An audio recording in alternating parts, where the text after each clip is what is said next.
So there are other symptoms that don't necessarily localize to one particular area of the central nervous system.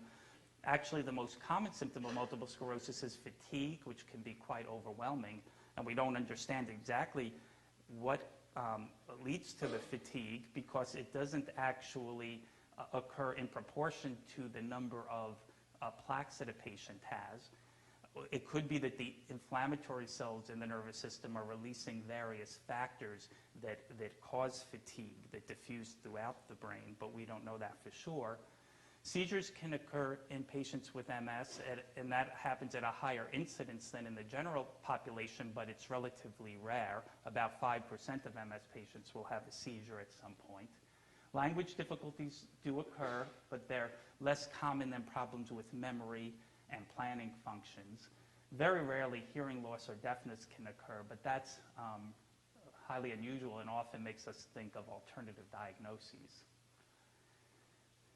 One thing that patients will often tell us is that their symptoms tend to resurface or get worse when body temperature rises. So when you're out in the hot weather or exerting yourself, sometimes symptoms that you had during a past attack that you recovered from actually reappear, or a chronic symptom you have may get significantly worse. And that's called Uthoff's phenomena, and here's the neurologist who described that, Uthoff. The reason this occurs is that there may be an area where there's damaged myelin, but the nerve fiber is still intact and the body is compensating. So initially, when there's a lot of inflammation, a symptom arises. As the inflammation goes down, other nerve fibers compensate and the symptoms go away. But under conditions of stress, if your body temperature goes up, in general, nerves don't conduct their signals as quickly, and that can lead to the unmasking of latent symptoms. If this occurs when the body cools down, the symptoms go away or get less severe. And it doesn't mean that there's a new attack or new inflammation.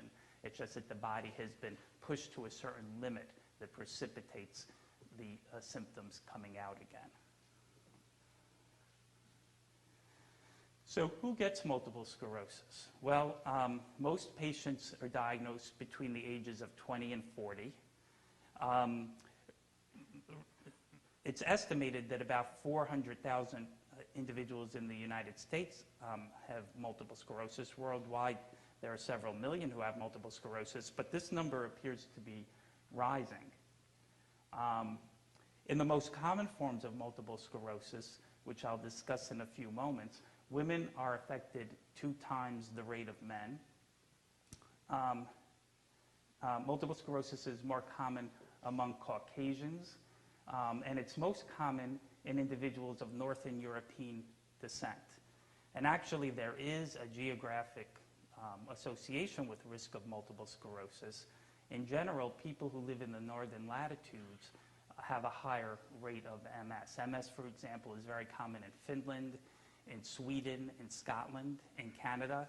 Even in this country, before people began moving around so much, there was a north to south gradient where people in the northern states, like Michigan, had a higher risk compared to patients in the southern states, like Florida. And actually, it appears that people are exposed to certain factors during their childhood and adolescence, most likely, that may increase their risk of MS. And those factors are probably more prevalent in the northern latitudes. And the reason I say that is if someone lives up north, moves to the south before adolescence, the risk of their multiple sclerosis goes down. Conversely, if someone who is born in the south moves up north before adolescence, then their risk goes up. So we think there's some factor that people are exposed to. This does not apply if you move after adolescence. Your risk then is fixed. So we believe that there's certain, we don't know if it's viruses or some of it could be sun exposure, affecting your immune system that later on in life could predispose you to MS. So how is multiple sclerosis diagnosed? Well, there's not a specific blood test or imaging test that tells us that someone has multiple sclerosis definitively. This is a diagnosis that is made by physicians based on a patient's history and their examination findings, helped by MRI scans and other testing, but there's not one specific way of diagnosing multiple sclerosis. One of our goals and what we're working on is trying to discover markers in the blood which may help us with diagnosis, but we're not quite there yet. So we rely on a patient's history.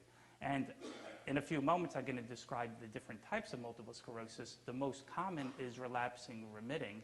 That's the way multiple sclerosis starts 85% of the time.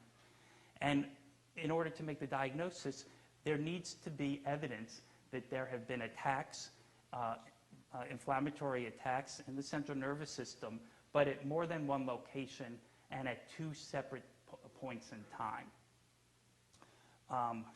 And we call that dissemination in time and space. So now that we have MRI imaging, the criteria for diagnosing MS have been broadened. You don't have to rely on having a second clinical attack or a second attack of symptoms. If someone has had an attack, which appears to be the first episode of MS, and then later on has a new plaque that you can see on the MRI scan that wasn't there originally, that also qualifies in making the diagnosis of MS. So MRI scans don't indicate absolutely whether or not someone has MS, but they're very helpful. I'm going to show you some MRI images later on, but here's a typical one of someone with MS. And this is the brain, as if you were in the sky looking down on someone's brain halfway through. These black areas are called ventricles. They're fluid-filled cavities, which should be here. Here's the skull, and this is the edge of the brain. Around the brain is spinal fluid. So the spinal fluid appears black, both around the brain and in these ventricles. And this gray area shows brain tissue. The white areas are where there's been damage from multiple sclerosis. Now, sometimes people have other conditions that could cause this type of appearance on MRI scans. Some strokes can, for example. So the MRI scan doesn't tell us absolutely if someone has MS. There are certain types of MRI findings which are more typical. In MS, classically, the plaques are oval-shaped, and often they extend perpendicular from the ventricle. So there are certain types of findings on the MRI which would make me say, well, I'm almost sure it's multiple sclerosis just looking at the MRI scan. But in order to make the diagnosis, you have to combine it with the history and the examination of the patient. So in this particular, there are different ways of taking pictures when you do MRI scans. And the way this picture was taken, the plaques appear white, the spinal fluid appears dark. But you could also take the images so that's somewhat inverted, in which the spinal fluid appears white, and the lesions may appear dark. There's also ways to take the MRI so you normally don't see the lesions unless you inject a dye.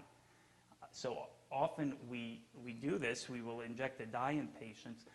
So this is one way of taking the MRI where the lesions appear as these bright dots. But here's another way of taking the scan so that you don't see those lesions. But when you take the scan this way, if you inject the dye, you could see freshly forming lesions taking up the dye, appearing now as these bright spots. So that's why we give the dye, because the dye will leak into a plaque or lesion that's newly forming where there's fresh inflammation, and it will seep into the brain tissue, and we could see it as these bright areas.